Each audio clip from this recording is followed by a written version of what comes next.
नमस्ते। निपुण भारत मिशन अंकुर के तहत एफिलेंट का प्रोग्राम हमारे मध्य प्रदेश में चल रहा है।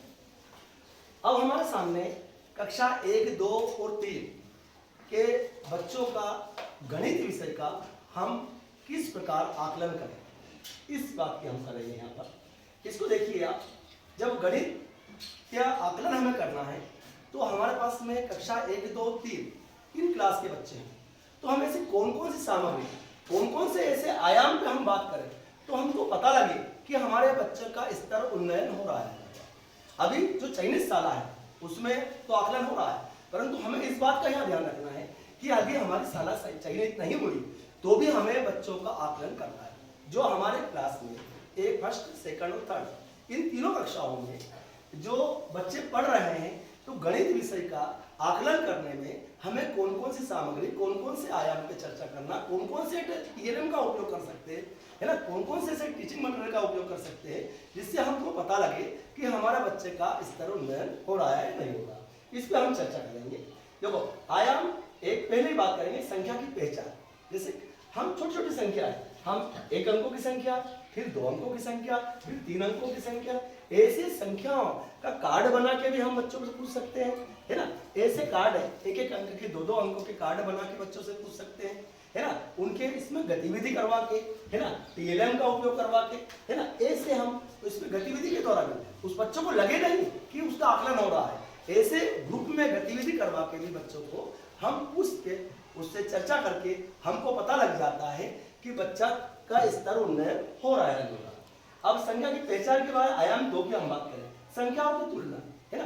2-2 अंकों की संख्या कि 50 कम है या 30 कम है, तो बच्चा देख के बताएगा कि कौन सा कम है, 15 ज्यादा है या 21 ज्यादा है, ये 310 और 120 में से कौन सी ज्यादा है वो लिखेगा यहाँ पर, है ना।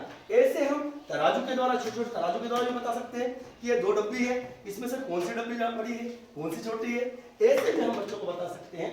अब यहाँ देखिए आप पैटर्न की बात, यह पैटर्न में हम ये क्या करेंगे कि ऐसे इस प्रकार के पैटर्न, आयात के वर्ग के ऐसे जमा कर भी हम पैटर्न, है ना, ऐसे हम पैटर्न, इससे भी हम पैटर्न समझा सकते हैं।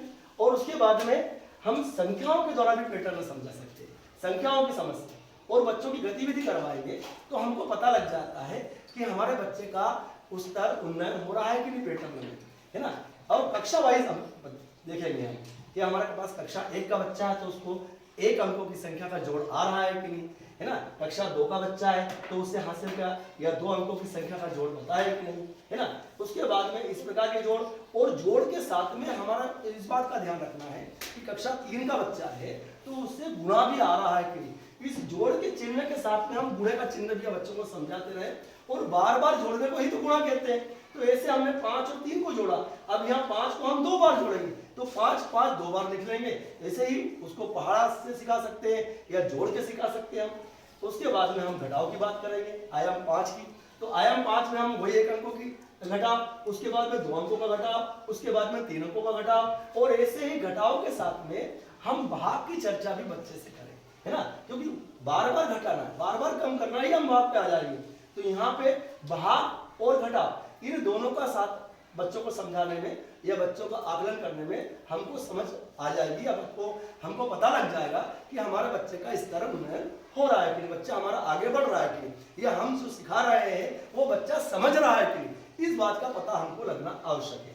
ठीक है, शाब्दिक प्रश्न बच्चों से पूछ सकते हैं, है ना, कि 2 दहाई 1 दहाई, ये क्या होगा, ये 2 दहाई है और 1 इकाई है तो क्या मिलकर क्या बन जाएगा, ऐसे हम बच्चों को बता सकते हैं, है ना। उसके बाद में संख्याओं की, ये 500 है, मेरे पास 20 भी है, ये 5 है, 500, 20 और 5 मिलकर क्या बन जाएंगे, है ना। या 3 सैकड़ा और 2 दहाई और 1 इकाई मिलकर कितनी संख्या बनेगी। इस प्रकार के शाब्दिक प्रश्न भी बच्चों से हम आयाम 6 में पूछ सकते हैं। अब आयाम 7 में देखिए आकार की पहचान।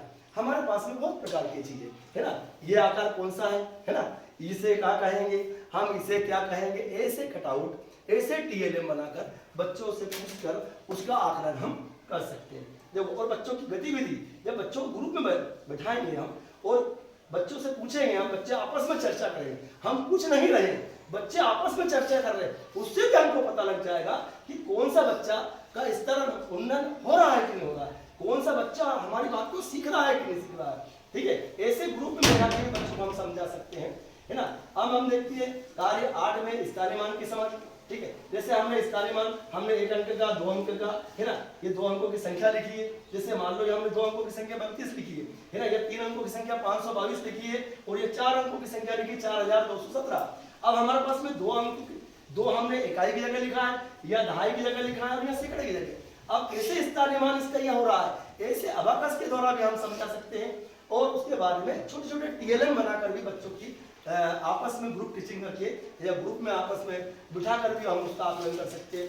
अब मापन में भी ऐसे ही है ना, किसी चीज को मापना है, जैसे मान लो मेरे को इसको मापना है तो उससे उंगलियों से मपवाए, उससे फिर उसको बिलस्त से मपवाए, है ना, ऐसे बाहर मैदान में ले जाए उसको, उसके बाद में कदम से, उसके पैर से मपवाए, उसको अच्छा लगता है, जो काम उसको अच्छा लगता है पहले वो चीज हम काम करें, उसके बाद में फिर हम इस प्रकार की चीज लेंगे। इसके बाद में हमको सेंटीमीटर और मीटर में बताएंगे हम, उसके बाद में हम इसके पकड़ाएंगे।